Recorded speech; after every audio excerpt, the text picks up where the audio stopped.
Hey, Wednesday night. I did not go over to Fuego tonight, two reasons. Michael Tiernan wasn't there, Larissa wasn't there, and my back and neck just have hurt all day. So I'm going to take a seat in the back of the 545 here, which is hard to do in the garage when the doors do not open all the way. Soft closed doors. Isn't that cool? Okay, let's wrap up Wednesday night. So what did we do today? We wired a clutch switch in the Sepang M5. 4 pins. I've almost got this down to memory. Pin 1 is a ground. Pin 2 goes to X60001, pin number 18 or 19 at the DME. Pin 3 goes to pin 3 on the cast. Pin 4 goes to pin 41 on the cast. Cast being the general body module. Is there not a way to turn that on back here? I guess I have to use those. Those are not LED. He cheaped out. Look, no LEDs. LEDs. Wow. That makes it look really blue. It's not that blue. So that was progressive. Before that, they did a bunch of stuff this morning. They got the throttle actuators out, idle actuators out, cleaned up the valley, changed the thermostat, dug out the PCV hoses that broke at the back of the block.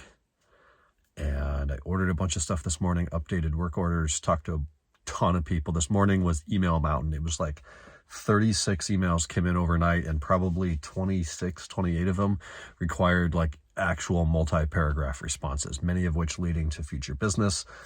Some of them are pro bono. Let's help somebody out overseas that needs help with their car, and I know the answer to this and can do it in a few minutes. Ordered window regulators today for the black 530i. One will show up tomorrow. We'll get that going in.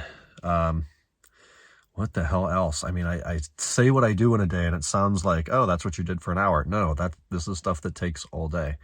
Unfortunately, that, and then inventorying parts and picking up parts and just all the behind the scenes operations that have to run. And the owner of the building stopped by and picked up keys and mail that the old tenants next door had left for him. And we talked to him for a little bit. So tomorrow's another busy one. The Le Mans car is headed out to Orlando. I will probably never see that car again. Which is fine. I've driven it down the entire West Coast and put a ton of money and care into it. And the only two things he kind of neglected are things he's going to do himself. He has a new taillight. The rear left taillight went out. He's already got one out in Florida. And thing two is the wiring in the trunk lid and that little rubber bungee thing failed. And he's a tinkerer and electronics guy and wants to work with that. So I'm going to let him do that.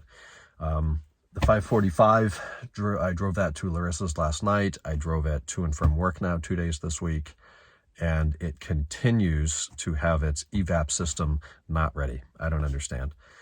So I did some research. Apparently, California doesn't require the system to be ready to test for smog. So I think, and there's no codes regarding anything in the DME. So I think tomorrow we'll take this in, drop it off, or hang out for 45 minutes on it, let them smog test it and see if it passes. If it does, we're ready to submit that paperwork to the owner. He can get the registration in progress. I'll clear out the trivial codes that are in there. Probably drive it home one more time to make sure the things I've fixed, like the AUC sensor and the e-box fan, make sure those do not return.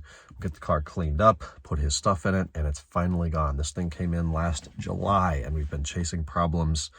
Engine, body, electrical, cosmetic, we've been chasing everything for months. So we're ready to let this one go, and I know he's ready to get it back. So got a bunch of parts coming in tomorrow. Stuff I ordered today, ordered a few days ago. The vent hose for the Imola Red car for the fuel tank. Should be able to get that in, at which point I may be able to drive that home for a few days now, get the OBD readiness ready there, then get that one tested, and then that one is nearly done. We expanded maybe the workflow today.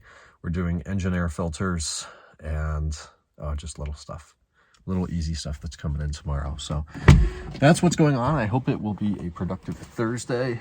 This back seat is not much roomier than the E39, though this one does have heated seats that he retrofit, which is a really nifty little thing. I don't know why that's such a rare option on the 5 Series. It's much more of a 7 Series thing.